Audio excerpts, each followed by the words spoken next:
One of the questions we get quite often is whether a landlord can enter a property without permission, or if the tenants refuse permission because it's their property.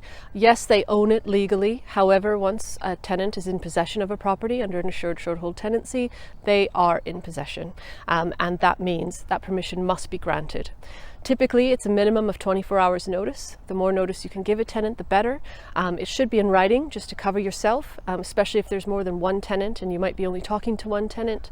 But essentially, you need their permission. You can't ever just come upon unannounced unless they welcome you in, and you need that permission in writing within a minimum of 24 hours notice. Sometimes there will be cases of emergency where a landlord will need access, whether he has permission or not.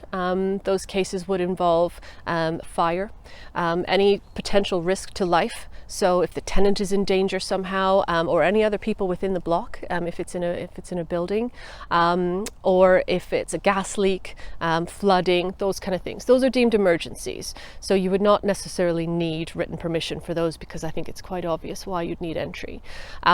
Things that are legally required by a landlord to get, like a gas safety certificate, yes, he needs access to the property for it, but the tenant can refuse. So it's something that you might need to go to a court injunction if you have difficult tenants that don't want to allow you access for this purpose. It's unusual because tenants are usually very reasonable, and given the appropriate notice and the good relationship, there shouldn't be any issues. But those would be the only times you would ever be able to enter.